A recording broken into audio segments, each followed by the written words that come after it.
Hi guys, it's Kyne. Welcome back to my channel. Today's video is a wig tutorial for this retro victory roll style.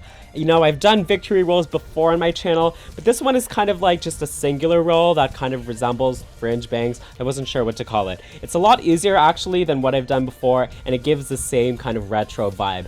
Contrast that with a neon color and crazy makeup and you get like this neon zombie from the 40s. I'm doing makeup tutorials and hair tutorials like this all year round, and especially for the Halloween season, so be sure to subscribe. But let's just get into the video. So I took my yellow wig that I wanted to use and I steamed it straight. I usually always wear this curly, but in between styles, I'll straighten it and detangle it. I have a video all about how to do this. Kind of like when you take your makeup off just to do it over again, it's best to start with a fresh canvas when styling. But if your wig is already smooth and detangled, you should be good to go. Anyway, we're going to put all of the hair up in rollers, and the size of these is about 7/8 of an inch in diameter. I wouldn't use anything bigger than like an inch and a half, because smaller rollers will give you more of that frizzy hair texture, which is what we want here. Lately, I've been setting the hair in columns as opposed to rows. I feel like this is just more organized for me.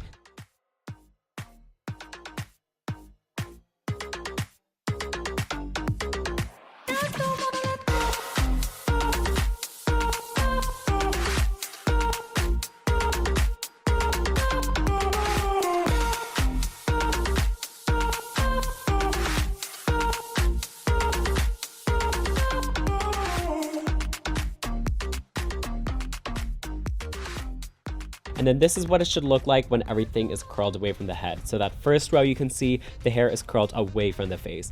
This will help when curling it into that victory roll. But other than that, there's not much other rhyme or reason to the curl patterns, since we are going to tease it all out and make it look messy anyway. Just try to practice putting the hair into the rollers clean and precisely, just because it sharpens your technique, and too much hair in the roller and the curl just won't turn out as nice. When everything's in curlers, I put a plastic bag over everything and steam it under that so that the hair can be trapped under this halo of hot steam for about 1 minute or 2 minutes. Then I leave it to dry overnight. And when you take out the curls the next morning, they should look really curly. I'm actually going to be teasing each strand as it comes out of the rollers. So I'll unroll one section, backcomb the roots, unroll the next section, backcomb that. You want to backcomb until you kind of see a big nest of hair forming at the base. That's how you know you've done enough.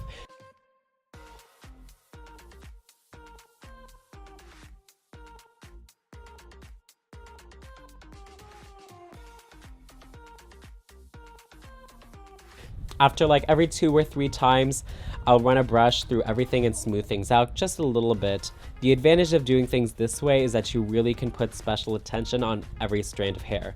If you took out the entire wig out of curlers, it's easy to neglect the hair underneath because it's so long and you just get lost in a huge cloud of hair. But this way I can start on the bottom and work my way up so nothing gets covered up, nothing gets hidden.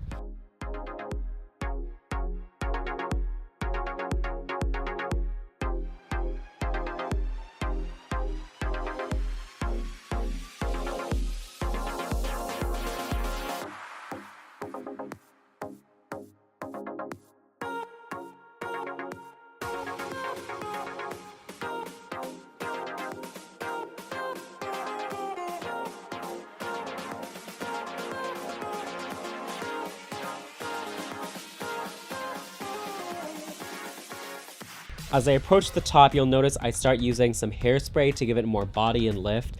I'm really using my fingers to zhuzh up the hair after I tease it, and then I gently just lay it on the rest of the hair. This is where that small roller size is useful, because a larger roller would have just given you smooth body waves, which isn't what I want here.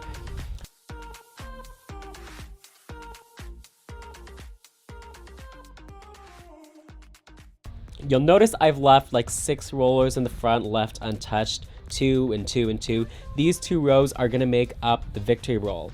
I'm going to unroll these and tease them just like we've been doing, but instead of separating the curl with my finger and fluffing it into the big cloud of hair, I'm keeping track of this hair here because I want to smooth out this entire body of hair from root to tip this time.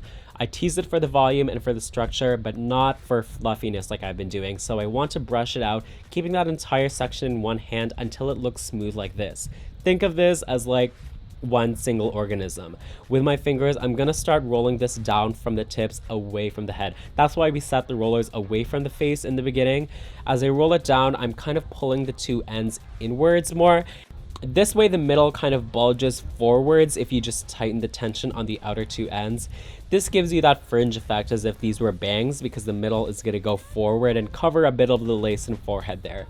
This is so much easier to do when the hair is teased because it has some grit, it has some body, it doesn't flop around, and it does what you want it to. Then you're just going to pin this little balloon into the head with bobby pins behind the roll where you can't see it, and from here you can make the adjustments. If one side is too tall, kind of tighten the tension there with more bobby pins and twist it some more.